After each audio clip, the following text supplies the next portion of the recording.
J'ai retweeté le tweet d'André Flao concernant la révolution cubaine et j'ai enfoncé le clou. D'une part parce que j'ai trouvé l'ensemble des réactions à ce tweet euh, réactionnaires et d'autre part j'ai trouvé ces réactions comme visant à nous empêcher de réfléchir à comment le monde pourrait être autrement.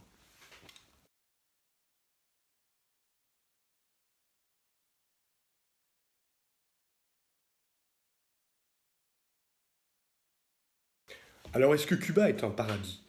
D'abord moi je ne crois pas au paradis, ça c'est la première chose, et d'autre part je crois que ceux qui croient au paradis, jusqu'à, si j'ai bien compris, Euh, bah, le paradis, c'est pour les gens qui sont morts. Moi, ce qui m'intéresse, ce sont les gens qui sont vivants.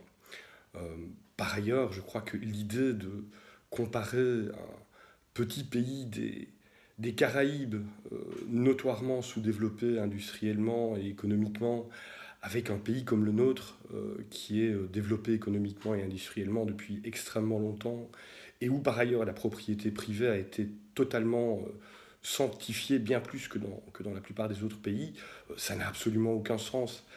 Tout ça a façonné les mentalités, les aspirations populaires au fil du temps. Et donc le fait de parler de la révolution cubaine n'a absolument rien à voir avec le fait de souhaiter instaurer un régime similaire dans notre pays.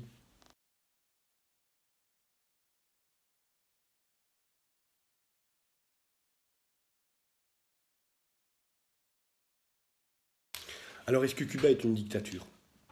Avant de me rendre à Cuba pour la première fois l'été dernier, j'ai consulté le rapport d'Amnesty International.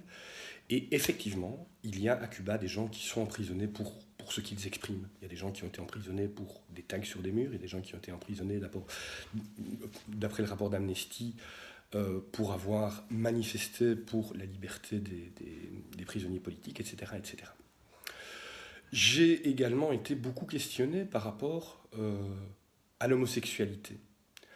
Alors, par rapport à ça, je sais que le nouveau président, Miguel Díaz-Canel, euh, souhaite permettre le mariage homosexuel à Cuba. Et le gouvernement cubain a lancé une grande consultation générale par rapport à une révision constitutionnelle et que ce président se trouve face à un constat d'échec dans la mesure où il y a, par rapport à la proposition de permettre le mariage homosexuel, il y a une opposition du peuple cubain par rapport à ça. Donc je ne sais pas comment il va s'en sortir, mais je sais que sa volonté n'est pas précisément celle de quelqu'un qui souhaite pourchasser les homosexuels. Alors il y a une dernière chose que je veux dire par rapport à la possibilité de débattre librement de sujets politiques et de sujets économiques à Cuba, c'est que pour moi, il n'y a aucun débat sain qui est possible tant que les États-Unis, soutenus par l'essentiel des pays occidentaux, dont la Belgique par exemple, ne mettent pas fin à ce blocus qui étrangle économiquement Cuba. Ça, c'est quelque chose dont je suis prêt à m'entretenir de manière plus longue, mais là, mais à ce niveau-là, je suis extrêmement, extrêmement ferme.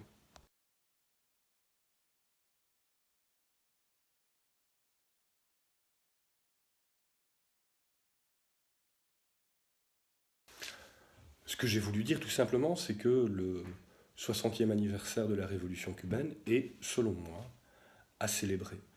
Euh, Quand on voit d'où est parti ce pays qui était considéré comme le bordel des États-Unis jusque à la fin des années 50, qui était un pays largement sous-développé, un pays où l'espérance de vie était faible, où le taux d'analphabétisme était extrêmement élevé, quand on voit ce qui a été réalisé à Cuba, eh ben, je trouve que ça mérite d'être salué.